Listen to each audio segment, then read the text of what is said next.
Mike Bell joins me here tonight, and I really appreciate your time, Mike. And you can learn more what he's up to by heading over to michaelbbell.com. This is going to be a slightly different type of episode because Mike is one of the well-known realtors, brokers in the area where he's from. He's sold over 600 million in real estate in the LA area, 50, 60 houses a year, which is quite a bit of volume. And we're going to spend some time talking about some of those mistakes sellers make. And this is going to pertain to a lot of people who might be doing some wholesaling, fix and flipping, and the like. Mike, I really appreciate your perspective here today. Absolutely. Thank you. So I always got to start things off. It seems like real estate is one of those accidental occupations. Would you mind sharing briefly how you found your way into being a realtor? Well, thanks for having me. Yes. So I'm a broker in Pasadena, California, and I've been doing this for about 30 years. I went to Gonzaga University, got my finance degree, came to Los Angeles and kept getting laid off from all these different jobs. The last job I had, I was pretty down. I was in my early 20s, and my grandfather was a big developer in town. And he said, "Hey, why don't lend you some money and you can buy, fix, and sell homes, flip these homes." So I did about 18 homes with him over the span of a few years. And I had a lot of agents approach me and say, "Hey, we like your style." Cause I got my own broker's license. I was representing myself and they asked if they could join me. So then I was the youngest practicing broker in Pasadena with 10 agents and I was still unhappy. So I sold the brokerage and here I am for about 20 years now. I just sell homes. I'm just one of the brokers at Sotheby's in Pasadena. So that's my quick story. And over time, there's just been things that didn't make sense to me. The stuff that the industry was teaching us, to telling us what to do to sell homes, it just seemed very self-serving. And so I decided to dive into the data. And I love data, and we're going to talk about this, but I want to write in a book that really upset a lot of realtors, but a book that sold 40,000 copies. It hit I was hoping to sell a few hundred copies, but it sold 40,000 and hit the Wall Street Journal bestseller list. I mean, totally shocking. The book is called Seller Mistakes, and it's just all the mistakes that people make. And I think that if, as we talk about it, I think it will surprise most of your audience because I don't think a book has ever been written like this before with this kind of data that really is behind the scenes of what happens in our industry and what works and what really doesn't work. And it's all based on statistics. It's not my opinion.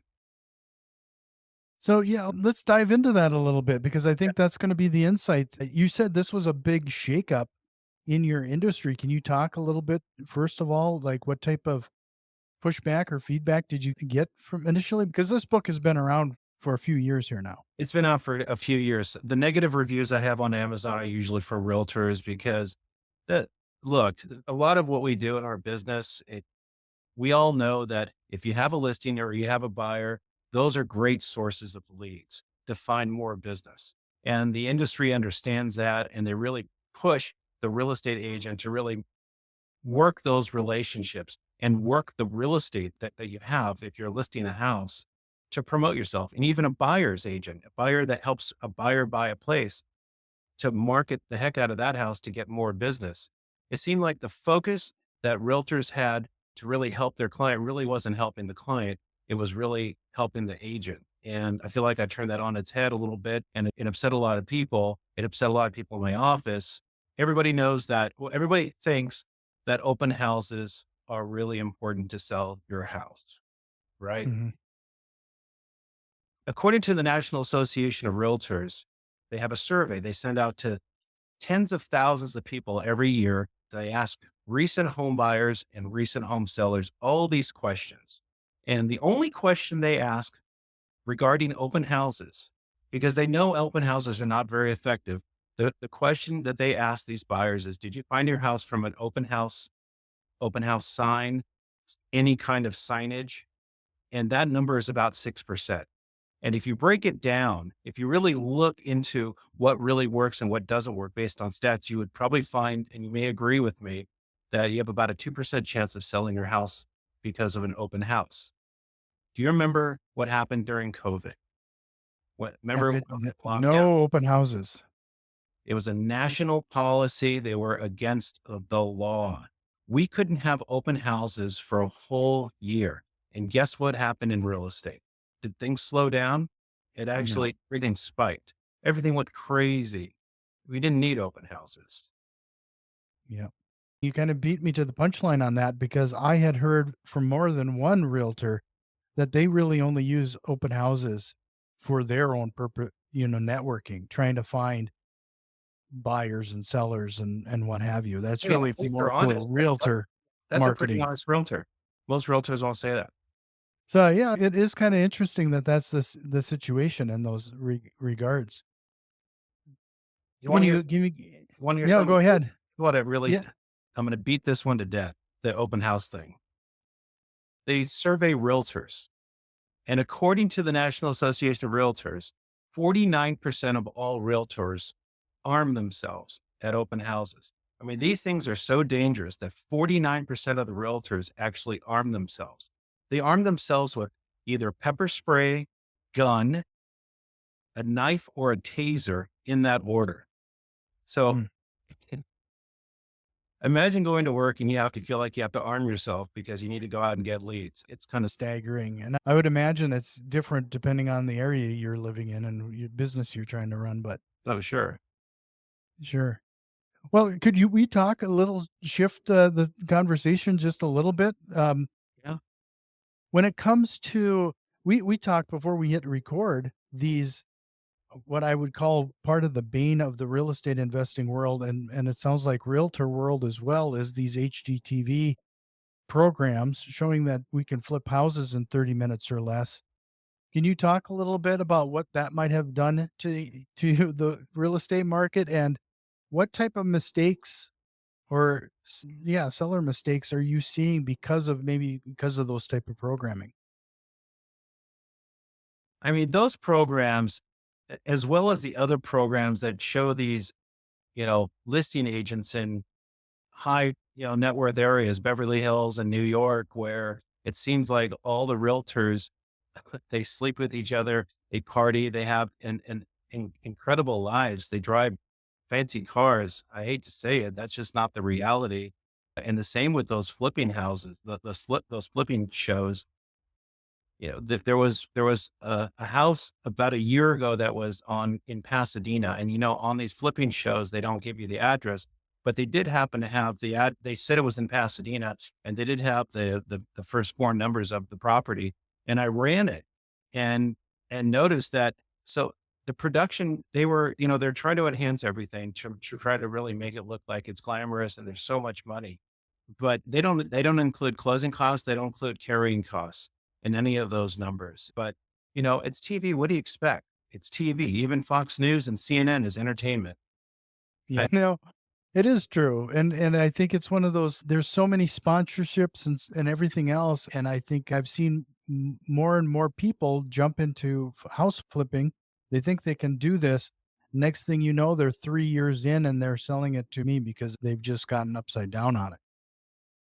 and you can usually tell if somebody's an amateur or not when they flip a house. I mean, as we all know, you make your money when you buy it. You make your money on the purchase price.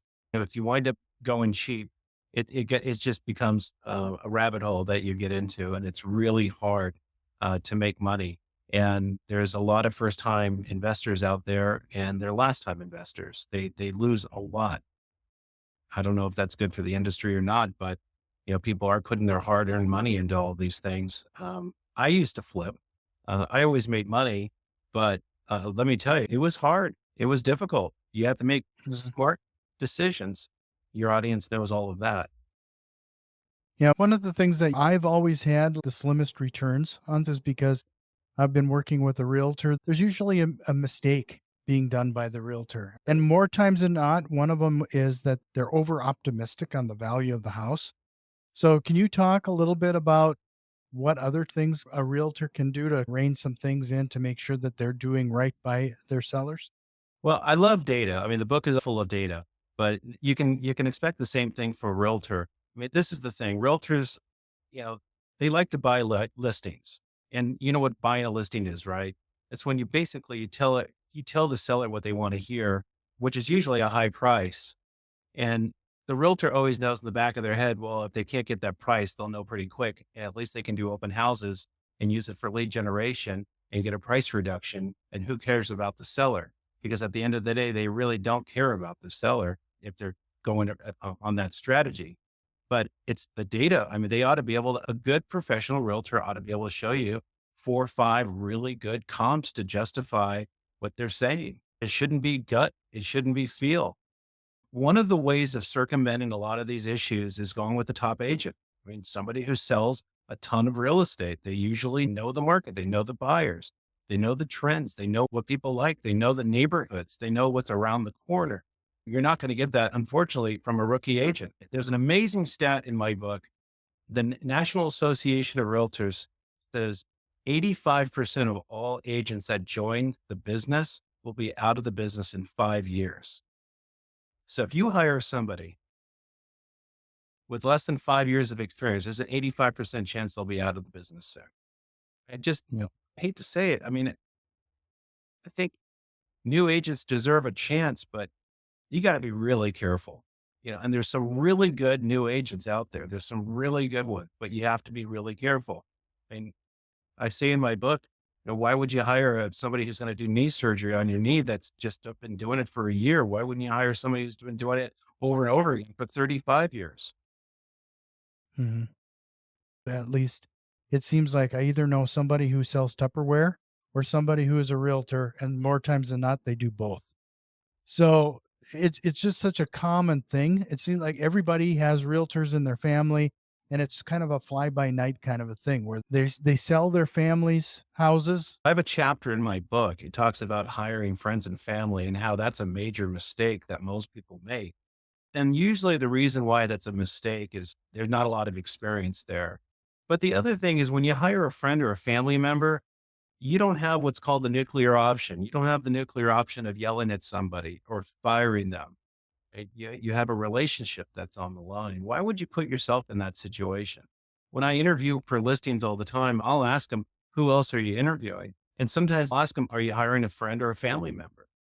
It's fine. You could use me a little bit. I'm happy to give you information and help you out.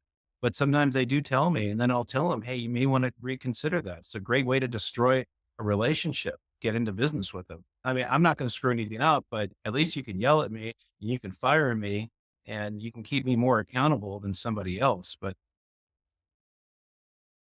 that tends to Yeah, help listings too. it's one of those things. It's like I don't buy anything from family members just because you don't know what's going to happen, and to have you either have to start with an awkward conversation or end with one, and I'd rather not end with one with a family member. So I've sold for my mom, my dad, two of my brothers, and a stepbrother. They all turned out good, but I didn't really, it was always like, like I have a story about selling my mom's house in La Cañada, which is a very exclusive neighborhood. And it was a 1 bedroom home. I mean, it was the only 1 bedroom home that's probably sold in the last 20 years. I mean, it was ridiculously hard. And it took 9 months. And, during Christmas and Thanksgiving, we had to sit there and talk about real estate. Who wants to do that with your client? Yeah. Not me. My mom loved it. I didn't like it. Put it that way. Yeah, I can only imagine that some of those conversations, Yeah. it makes it a little awkward around the Thanksgiving table. Yeah. Yeah. Totally. So, you know, you've talked about a number of things now, including being aware or maybe trying to consider avoiding like those individuals that are really new to real estate as your broker. But is there any kind of tips or strategies on what type of questions we should be asking to make sure that it's a good fit? Well, of course. I mean, I think it's important to work with somebody you just, you could have a beer with, of course. And, sometimes the chemistry is not there. But in terms of the experience, I mean, my book goes into detail on how to find a really great agent. It's not that hard. You really should find somebody who's very experienced and very local. There's a reason why they're successful. And if you can, jump on that, that's success. That's going to help you out. But in terms of interviewing agents, I mean, look at the way they do their other listings because that's the way your listing is going to look like. If the agent that you're interviewing doesn't have very many pictures or has crummy marketing or misspelling, guess what? your listing is going to look the same way. But if they're doing video and they're doing drone photos and they're doing professional layouts and the description is fantastic and it's done the right way, but if they're doing all those things right on other people's properties, you can expect that the same with yours. And there's also a chapter about commissions. And I know everybody likes to save a buck, but oftentimes, you know, discount brokers, you usually get discount service. You have discounted results. I know I'm a real estate agent saying all of this, but it is usually the case. When you're trying to save, I wouldn't save too much, try to save too much on the commission. And there's a million agents out there that'll do stuff for almost for free for a reason. They don't have any other business for a reason. So I would imagine that we have similar thoughts on this. What do you think of for sale by owner? According to the stats, 92% of all for sale by owners wind up listing with a real estate. There's an enormous amount of hard work and liability when you're selling, especially in California. I mean, gosh, we have more attorneys, I think, than any other state. And our forms, it seems like they just get updated every 3 months. To sell a house in California with the forms and the disclosures, we have something like 30 forms and we have it's 150 pages of signatures and initials that we use our forms that we have from the California Association of Realtors. And this is all the other states have their own associations, but if you're a FISBO, you miss out on all of that. This all of that stuff protects you. And let me tell you, it's expensive if you get sued in real estate. I've never been sued before, but you know I wouldn't risk it. We don't Mhm. have too many FISBOs in the greater Pasadena area anymore. As a matter of fact, according to NAR, every year for the last 20 years, the number of people that use a realtor versus not has been going up. You would think with the internet and all these other options that people have, that less and less people would be actually using a real estate agent. It's over 90%. 20 years ago, it was close to 70%. The reason why people realize it's complicated, there's a ton of liability, they don't have the time, they don't have the expertise, and frankly, it's cheaper, faster, easier, better for them to hire a professional than to try to do it themselves. Yeah. A lot of people are going to be listening here now, hoping that you can give them some insight because, like I mentioned, a lot of us are flipping houses or doing some wholesale, wholetails, those type of deals. We want to sell these properties quickly, properties fast. And there seems to be some strategies that you might be able to provide that would help us with that. What are some of those strategies to help us sell houses a lot quicker? Well, at the end of the day, if you want to get the most amount of money, that's usually market price because there's no such thing as over market price. I mean, that just doesn't exist. Market price is market price. And, quite simply, if you want to get market price, put it out to the marketplace and, you know, price it correctly. I mean, in our marketplace, so in the last 3 weeks, I sold three different properties. All of them I put on for $999. It's actually a little low in our area, but $999. And all of them, when we put them on the market, we got showings for the first 5 days. And then on day six, almost no showings at all. So in our marketplace, in most marketplaces that are pretty tight, you actually make more money the faster you sell it.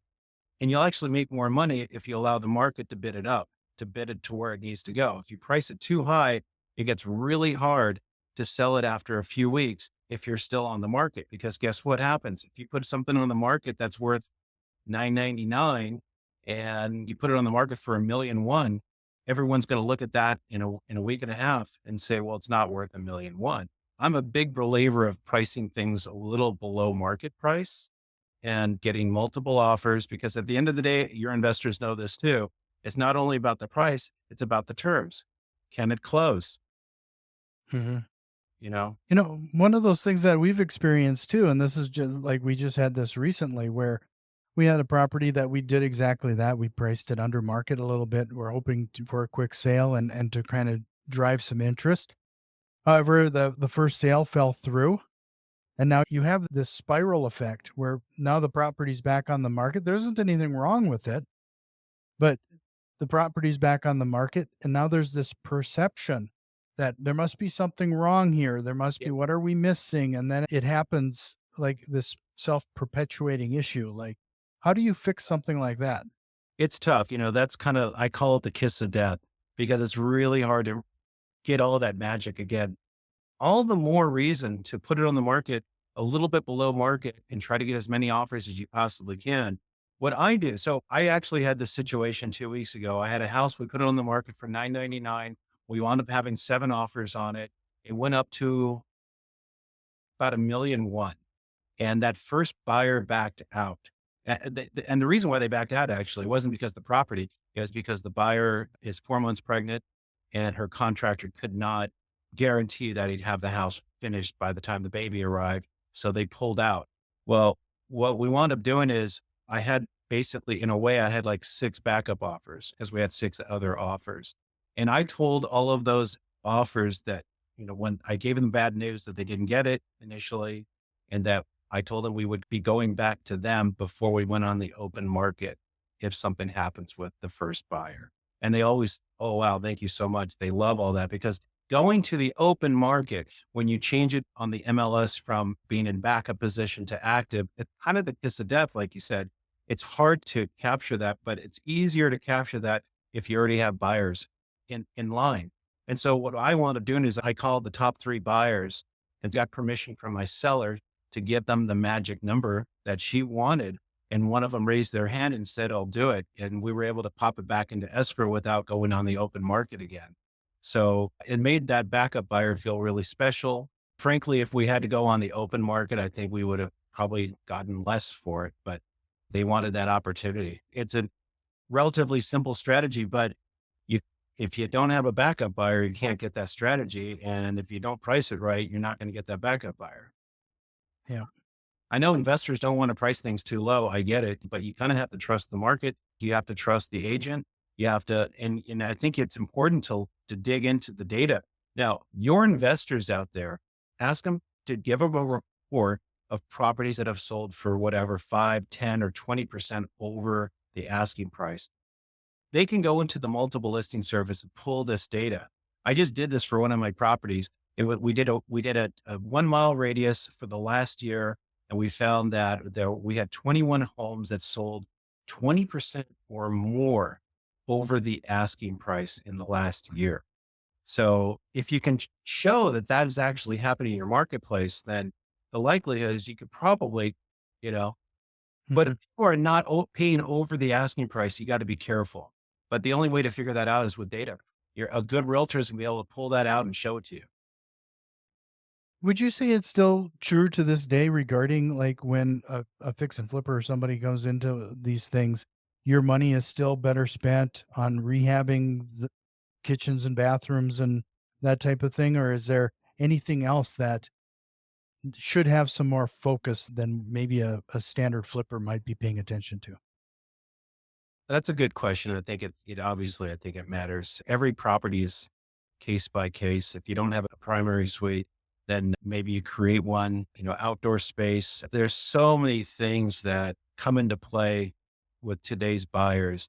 And you make the most amount of money usually with, curb appeal and colors and the amount of space, light, flow. And if you can create a feeling, that's even better. And sometimes you can kind of create that feeling with staging. Mhm. One of those things that I'd be interested regarding marketing. We touched on that a little bit regarding what realtors do for marketing, and if you're getting check out how they're marketing these properties today. But on our side, one of the best and cheapest things that we ever did was make sure we get a professional photographer in there to take good photos.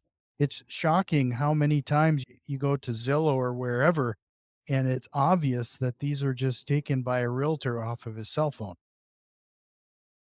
So I pay about $400 for every photo shoot. My properties look fantastic. This is the thing, you got to think about. People are very visual. Most people actually don't read all of the comments, the agent detail, the description of the property.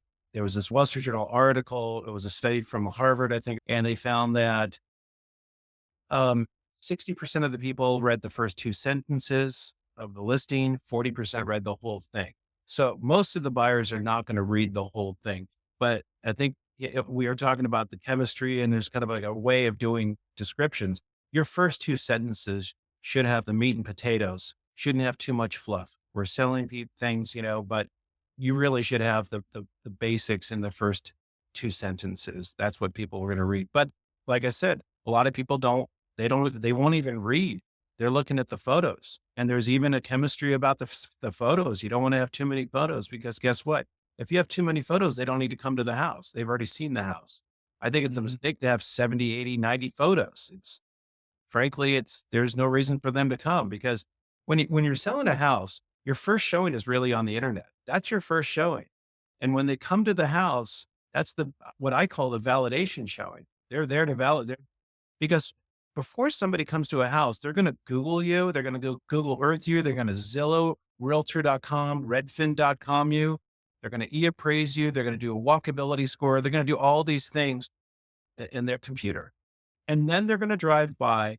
And then if they still like it, then they usually make the appointment. But why would you want to kill the opportunity for them to go into your house by giving them way too many photos? Now, I'm not saying don't take a picture of the kitchen. Don't take a picture of the bathroom. You should take a picture of all those things, but you don't need to do every nook and cranny. Agents wonder why can't I get showings? Why am I not getting any photo? Why am I not getting any contacts being made? Nobody's inquiring. Well, a lot of times it's just too many photos. So I'd be curious what your thoughts are of the big websites now with Zillow and Redfin and all of those things. I mean, do you I'm not sure how that whole system works actually, but it sounds like you have to subscribe as a realtor. Do you subscribe to those services to get those leads? So the way it works years ago, the National Association of Realtors sold Realtor.com to News Corp and the Wall Street Journal. We have a license to use it, but we don't own it. News Corp has decided to monetize it. They're very smart. And the way they've monetized it is if we want leads from our own listings. So I put a listing on the multiple listing service. It feeds into realtor.com or Zillow. Actually, I don't think Redfin does this. And then if I want leads from people that are inquiring about it, I actually have to pay for that. But that is a lead generation program. Basically, Zillow does the same thing. They sell zip codes. So there's zip codes that are sold for thousands of dollars a month. And they promise that if you go to Zillow and if you look at any kind of real estate, you'll see that you can contact an agent and there's usually two agents. Those agents are paying for placement. They're paying to get those leads. It makes it look like they're the listing agents sometimes. You have to read very carefully, but oftentimes they're buyer's agents or they're just people that are looking for leads. So that's how those systems are monetized. Now, Zillow is actually a broker too. Zillow decided to become a real estate broker. So that's why you may have noted, I don't know if you've noticed this or not, but on Zillow, prior to them being a broker, people were able to post their own properties. They had a make me move price. It was a portal for FISBOs. It was also a portal for rentals and you could post your property for rent. If you look now, that none of that's on there because if you want to be on their portal because they're a broker, they have to have a listing agreement with you. And Mm. so that was Zillow has kind of changed. Zillow made a lot of noise when were doing the snap offers there for a while. That didn't last long. So they're out of that business now. That business didn't last very long. When they were buying and flipping houses, it was a disaster for them. They lost hundreds of millions of dollars, Yeah. which is Well, good. it was a blip there for a while. You know, you got a lot of people clutching their pearls and worrying that the sky was falling in on them on this house flipping and wholesaling businesses, but in the end, Zillow wasn't in it for long enough for it to really matter. Now, there was a quote in my book. It talks about that model. And the quote I added there, the guy said it's like trying to fix an airplane as it's flying. That was the model of trying to flip these properties. It was unsustainable. Didn't surprise me. I need to update my book actually because I didn't talk about the death of these companies. Yeah, They- you should do that now. It sounds like it'd be interesting. yeah.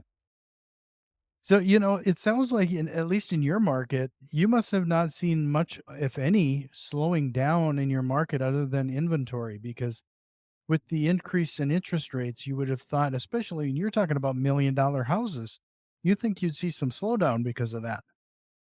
Los Angeles is in a basin, the LA basin, and Pasadena and Altadena are in the northern portion of Los Angeles. And right behind us, just north of us, are mountains.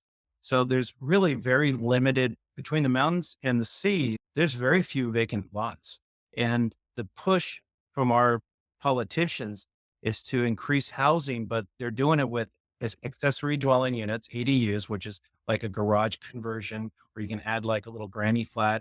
That's a statewide law that came into effect a few years ago. It makes it easy for people to do that. And the other things that they're really pushing is workforce housing, homeless housing, low income housing. And a lot of that is in the central cores near transportation. And they're really not building. So there's really very little brand new product.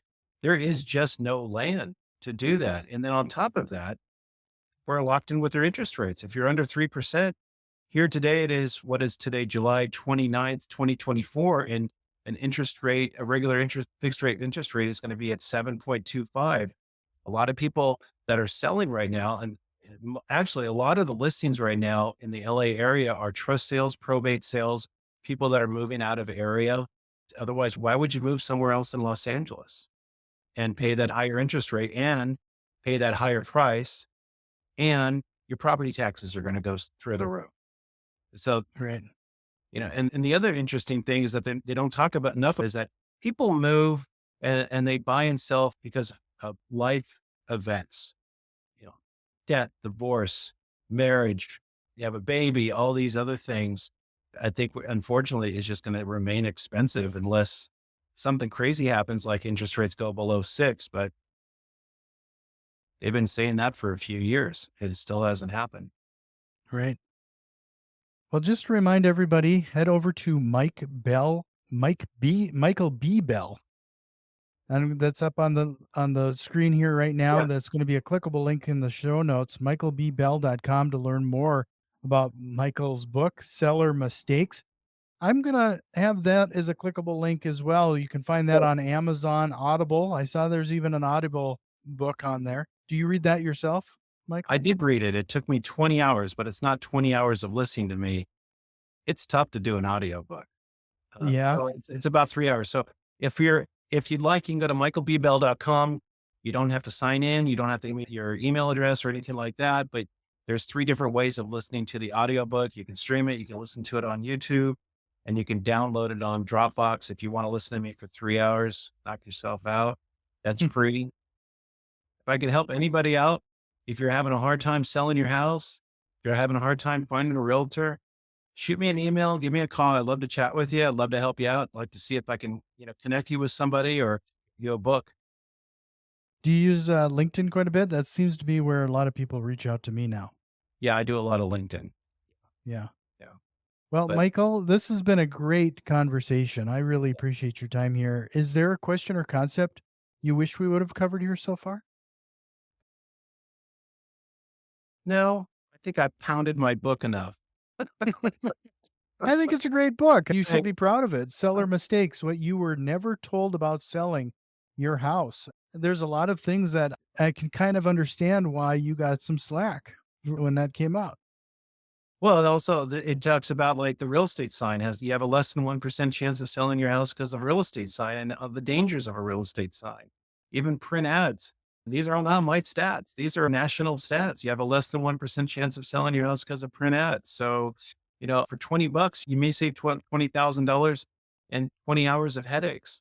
This will help you out. I have this dream to change the real estate world a little bit. People have been really thirsty for this. I have brokerages that are buying I just had somebody buy a box of books, 30 books. They shipped them to me, asked me to sign them, and I shipped them to them in Georgia. And they want their realtors to read it. And I thought, that's cool.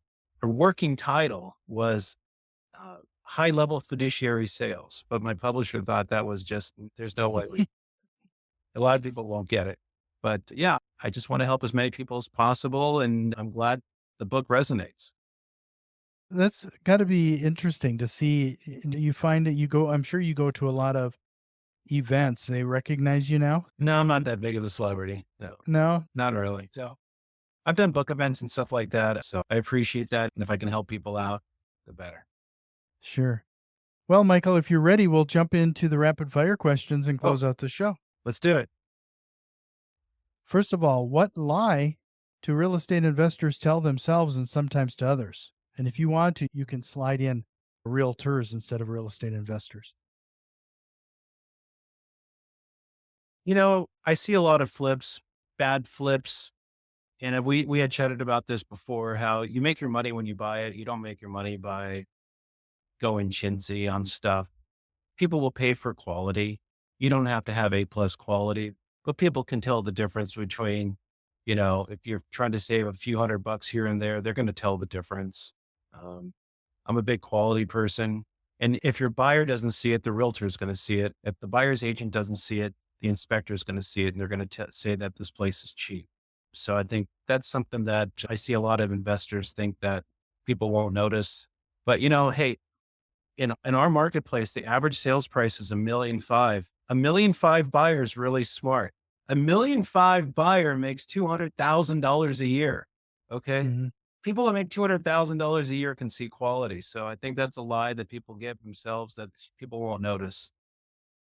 And that's one of those things too that you bring up the inspector. There's been a couple times where we will hire an inspector to go through the property before we start a rehab, and then we'll use that as the start of our rehab.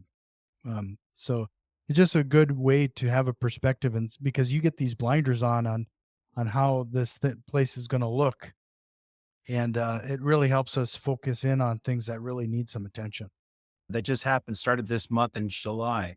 And it says in the contract that if the standard contract that we have, that if a seller has basically flipped that house in the last 18 months, they have to provide the contractor's name, license number, and receipts in all the bids. Oh, Well, there's more scrutiny, but that all has to be done before now it actually lists. You have to have all of that stuff. So there's even more reason to hire a licensed person. There's even more reason to keep track of all your bills and stuff. The law is you have to give that to the buyer now. hmm. Do you have a book recommendation, or what are you reading right now? The best book I've read in the last 5 years is Never Split the Difference from Chris Voss. He's an FBI negotiator and he talks about negotiating and using what's called tactical empathy and emotional intelligence. It's a fantastic, riveting book about Hmm. how to communicate with people. And it has a lot of little hacks in there. And I've heard this from a lot of people, and I experienced this too. If you read it the first time, it's hard to get, and you almost have to read it 2 or 3 times, but it's a New York Times bestseller. Never Split the Difference from Chris Voss. Yep, one of the few books that I have read more than once. Amazing book. It's a great book. If you could go back in time and give your younger self one piece of advice, what would it be? Oh, that's easy. I should have bought more investment properties. When I got into the business, there were 100 homes under 100,000 in Pasadena on the market back in 1994 when I was flipping properties. All of those properties are worth well over $1,000,000. They went up 10 times. I should have bought more. Oh, the other thing is I think I would probably have gotten a real estate coach earlier. I think your realtor, that's one of the things I talk about in the book.